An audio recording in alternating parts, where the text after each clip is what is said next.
Imagine winning 85% of your trades. Alam mo ba yung biggest challenge sa mga traders ngayon? Hindi yung strategy nila eh. Hindi rin yung capital nila. Pinaka-challenge nila, yung confidence nila. Imagine mo to lagi kang talo. Kahit gano'n pa kalaking nasa account mo, mababawasan talaga yung tiwala mo sa sarili mong trades. Pero, what if sabihin ko sa'yo na mayroong paraan kung paano ma-build yung confidence mo sa trading? Tignan mo yung result ni Rose Bell. Ayan sabi niya rito, "Hello all, ito ang profit ko sa Top Step USA. $2,600 in just 1 month. Tapos ito, kung i-zoom in natin yung mga trades niya, in 20 days, 3 lang yung red days niya. 'Di ba? Sobrang sarap sa mata, 'di ba? Puro green. That's an 85% winning rate. Imagine mo yung confidence niya sa bawat trade. At hindi lang yan. If you look closely, tignan mo yung mga winning trades niya, nasa $200 up to $1,000 in profit.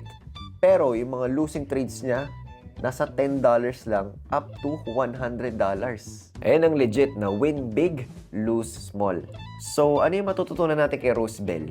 Number 1, hindi mo kailangan manalo sa lahat ng trades. Ang importante is yung mga panalo mo mas malalaki kaysa sa mga talo mo.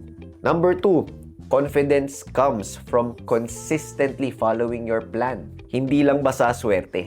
Number 3, hindi mo kailangan ng sobrang complicated na strategy. Ang kailangan mo lang is something sustainable na pwede mo magawa everyday. So, tanong mo sarili mo, paano kaya yung magiging PNL mo kung ganito ka confident sa mga trades mo? Imagine na meron kang 89% winning rate. Do you think malaki ba yung pagbabago sa trading journey mo? Or yan din ba yung struggle mo? Yung mababa yung winning rates tapos mababa yung confidence sa mga trades. What if sabihin ko sa'yo na sa TNT program, pwede natin magawa ng paraan yan? If gusto mo ng more details, click mo lang yung link sa baba and book ka lang na call to one of our student advisors. Pakit sa loob!